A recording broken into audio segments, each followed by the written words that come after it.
Susie Rios, and I come from a migrant family. As you can see, my mom, Consuelo Martinez, and my daddy, John Correa.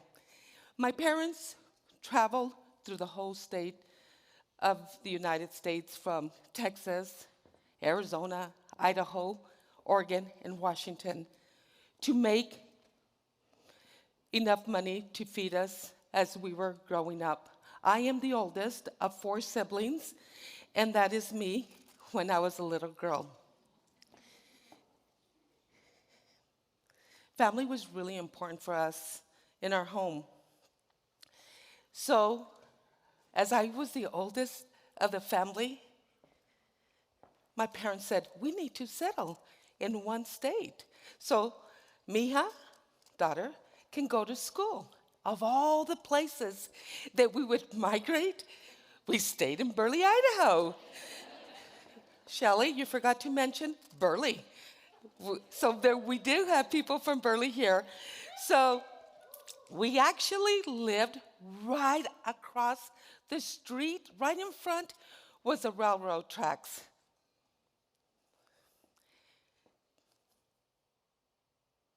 That is a home that I lived. That was right in front of the railroad tracks. I was the oldest, so I was the only one that lived at that time there. Just recently, it was demolished, and if you could see, there's not too many people nowadays that would live at a home like this.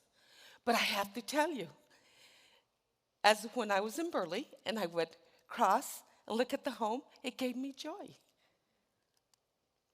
That is what I looked like when I was 10 years old when I started working at the fields. That was my first entrepreneurial job that I had, where I actually got paid cash at 10 years old. And these are the fields in Burley, Idaho. And that is me when I was older working. And while I was working at all this time, I just saw the potential of getting a better raise, a better job. And after I started working in the fields, then I started doing clod picking. Then I would see the men driving the 10-wheelers, and they were in the 10-wheelers where it was nice and warm. And when I was outside in the cold, working in all kinds of weather. And it's like, I didn't understand. They're in the warmth, and I'm in the cold. He's getting paid more, and I'm getting paid less. So I said, I will learn how to drive a 10-wheeler because I want to earn more money. And I did. I got experience by my dad giving me driving lessons in the field so I can earn more money. During this time when I was a little girl, we were in the fields, working long hours, working in all kinds of weather, hot, cold, rainy, with no toilets, with no water to wash our hands. When it was time to go to the restroom, I needed to go hide behind the fields in the tall weeds that were out there. No toilets, no water to wash my hands. My dream as a little girl at that age, as I grew up, is I want to make a difference in our community. And how am I going to do that? And I always dreamt that I could do advocacy for farm workers. My parents were advocates that would travel to Washington State to change better working conditions for farm workers. But that was my dream. When I was 17 years old, I was selected to represent farm workers on a nationwide at the age of 17 years old. I was a junior at Burley High School. My internship would be during the summer months, 3 months. when I was 17 years old. And remember, that was my goal and that was my dream. And I would pray, Lord, give me the opportunity to make changes. Well, I did. I ended up going to Washington, D.C. to do lobbying for farm workers to have better working conditions, to have toilets, and to have water to wash your hands. But remember, when I got there, it was such a culture shock for me. There's so many different languages, people look different. And the first thing I did, I called my mommy, said, Mom, I want to go home. And she goes, oh no, you don't get to come home. You were chosen to be there. And all of a sudden, everything became very silent. And I hanged up the phone, click, okay. And I stayed there. My job was to go with my fellow workers to the Capitol and do lobbying for farm workers. There were many times at the beginning, I had no idea what I was doing. But I knew the people that I was following, they were there to make a difference. After the 3 months, I did not want to come back. I cried because I had to come back to Burley. Then, remember what you asked for. Be careful because God will lead you there. I started working for the Department of Labor. And during that time, I had many opportunities to move to different departments within Burley. And one of the departments that I got to work with was wage and hour. Wage and hour, what does that mean?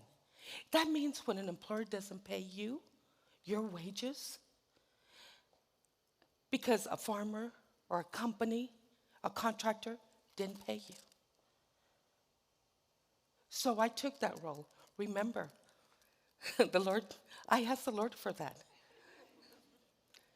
So when I would call somebody, a farmer, and say, hello, this is Susie from the Department of Labor.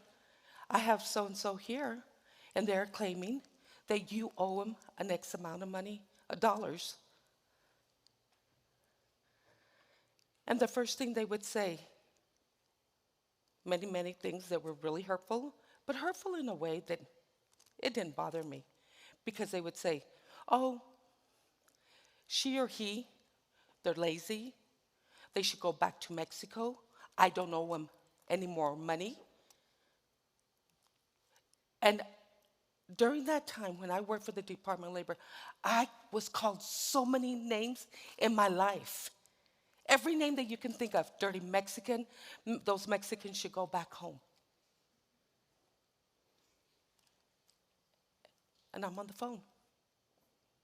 Every time they would say, I never responded to them. At the very end, they would say, are you there? Hello?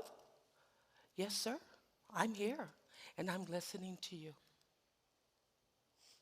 All of a sudden, you would hear a silence. The thing is, when people react that way, that they're angry, there's a reason for it. I never took it personal. My job was, I wanted to make a difference for farm workers. And the way that I was going to make a difference for farm workers, I needed to listen to the other side. They feel that way for a reason, or they were brought up in their own home that way. Because you heard it from home. How we had those conversations, those negative conversations. Every single time. I was called so many names in my life, but it's all right. I never let it bother me.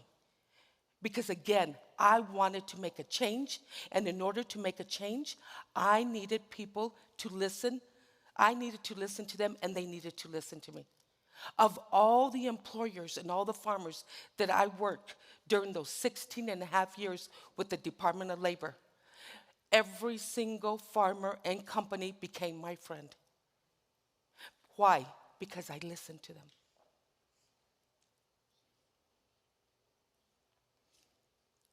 During that time, after the Department of Labor, I my job was to create all these educational classes where we would bring the companies and the farm workers and make a difference. And we did it. But it's just listening to people that you are working with.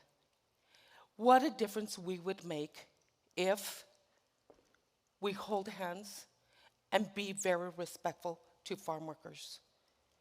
We can't have it both ways. We cannot have it.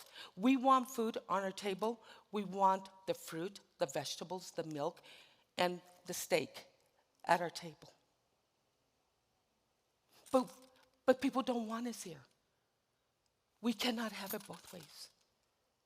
Let's have dignity and respect for farm workers.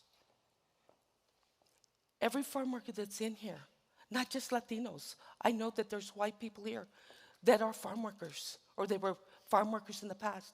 I want to tell you, thank you for everything you've done to put food on our table.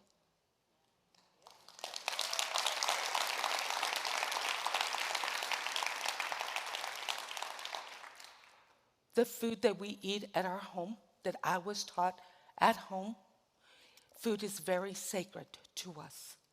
If we had one bean, and that's all we had, and 9 people showed up, we were going to slice that bean in 9 pieces. Never, never tell somebody that you don't have enough food to feed them just because they showed up uninvited. As you know, Latinos speak with food, with love. And we can talk. And that is our language, is love. A gift that you can do for every farm worker that provides that food for you, your children, your parents, and your family, and your friends. One thing that would be so appreciative is that you do one thing for them.